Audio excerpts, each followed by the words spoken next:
सर्व कार्यकर्त्यांचे मनपूर्वक आभार मानतो। भाजपच्या विजयानंतर बावनकुळे यांनी एक्स पोस्ट केलेली आहे। महाराष्ट्रातील जनतेने सकारात्मक कौल दिला, प्रत्येक मताचा आमच्यावर ऋण आहे असं बावनकुळेंनी एक्स पोस्ट मध्ये म्हटलेलं आहे। काय म्हटलेलं आहे बावनकुळेंनी आपल्या ट्विट मध्ये बघूया। प्रत्येक मताचा आमच्यावर ऋण असल्याचं बावनकुळेंनी म्हटलेलं आहे आणि महाराष्ट्रातल्या जनतेचे मतदारांचे चंद्रशेखर बावनकुळेंनी आभार मानलेले आहेत।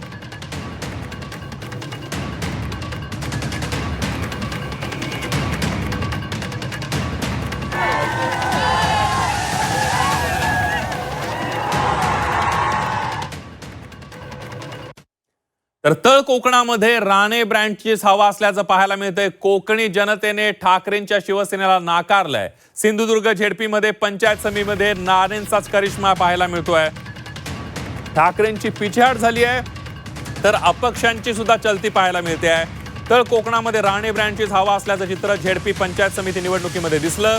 सोबतच ठाकरेंना कोकणी जनतेनं साफ नाकारलंय।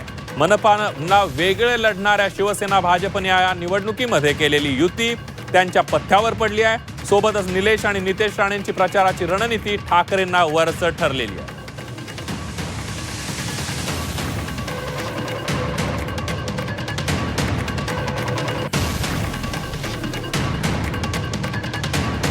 झेडपी पंचायत समितीमध्ये राणेंचाच करिश्मा चाललेला आहे। ठाकरेंची पिछेहाट झालेली आहे तर काही ठिकाणी अपक्षांची सुद्धा चलती पाहायला मिळते आहे। त्यामुळे तळ कोकणामध्ये राणे ब्रँडचीच हवा आहे। झेडपी आणि पंचायत समितीमध्ये राणेंनी जोरदार मुसंडी मारल्याचं पाहायला मिळत आहे। नितेश राणे आणि निलेश राणे यांनी प्रचाराची आखलेली रणनीती ही ठाकरेंवर वरचढ ठरलेली आहे। राणे बंधूंनी विरोधकांचा पंचायत समिती आणि झेडपी निवडणुकीमध्ये धुव्वा उडवल्याचं पाहायला मिळत आहे।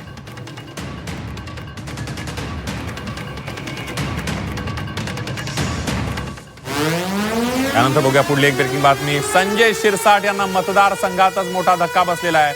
संभाजीनगरमध्ये शिवसेनेला पराभवाचा धक्का बसल्याचं पाहायला मिळत आहे।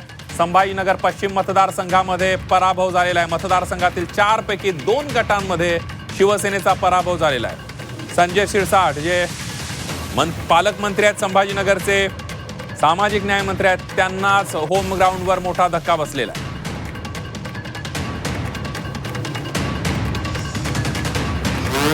यानंतर बघूया पुढची ब्रेकिंग बातमी। पनवेल तालुक्यात 5 ठिकाणी भाजपचा झेंडा फडकलेला आहे। वावंजे, नेरे, पाली देवत, वावेघर मध्ये भाजपचा झेंडा फडकल्याचं पाहायला मिळतंय। भाजपनं यश मिळवले। 5 ठिकाणी भाजपचे उमेदवार विजयी झालेले आहेत। एकेकाळी शेकापचा असलेला हा गड भाजपनं खालसा केलेला आहे। पनवेल तालुक्यात 5 ठिकाणी भाजपचा झेंडा फडकल्याचं पाहायला मिळत आहे। 5ही ठिकाणी भाजपचे उमेदवार विजयी झालेले आहेत। त्यामध्ये आपण बघतोय की मोठी ताकद भाजपची या ठिकाणी आता दिसून येते। वावंजे, नेरे, पाली देवत, पळसबे मध्ये भाजपचे उमेदवार विजयी झालेले आहेत।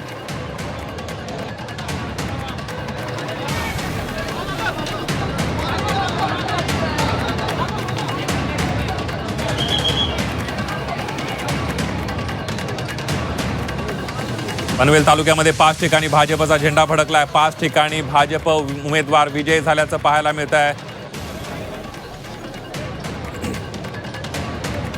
वावंजे, नेरे, पाली देवत, वावेघर आणि पळसबे या ठिकाणी भाजपचे उमेदवार विजयी झालेले आहेत।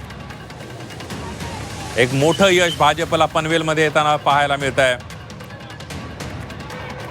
रायगडमधल्या अनेक पंचायत समित्या असतील किंवा झेडपीचे गट असतील हे शेकापच्या हातून निसटलेले आहेत आणि आता काही ठिकाणी आता शेकाप उरल्याचं पाहायला मिळत आहे। पनवेल तालुक्यात 5 ठिकाणी भाजपचा झेंडा फडकलेला आहे।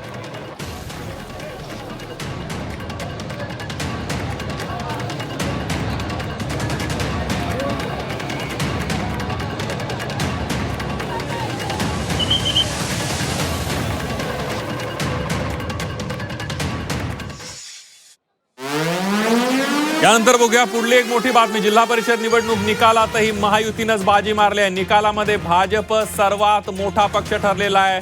शिंदेंची शिवसेना दुसऱ्या क्रमांकावर आहे। आताच्या घडीची एक सगळ्यात मोठी बातमी।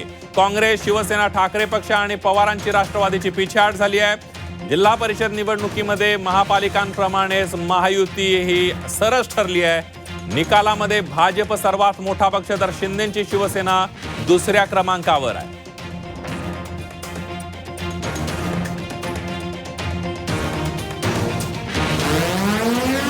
यानंतर कोल्हापुरातली बातमी। आता कसं वाटतंय? गारगार वाटतंय। कोल्हापुरात भाजपनं काँग्रेसला डिवचलंय।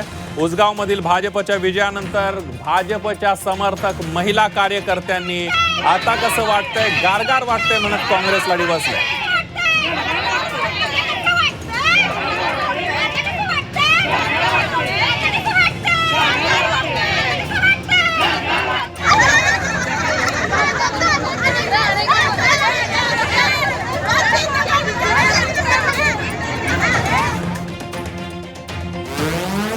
त्यानंतर बघूया पुढली एक महत्वाची बातमी। पंढरपूरमध्ये राष्ट्रवादीच्या उमेदवाराचा विजय झालेला आहे। वाखरी गटातून मयुरी बागल यांचा विजय झाला। एक मोठी आणि महत्वाची बातमी। पंढरपूरमध्ये राष्ट्रवादीनं बाजी मारल्याचं पाहायला मिळतंय। भाजपच्या मोनिका काळे यांचा पराभव झालेला आहे। पंढरपूरच्या राष्ट्रवादीच्या उमेदवाराचा विजय झालाय। वाखरी गटातून मयुरी बागल यांचा विजय झालेला आहे।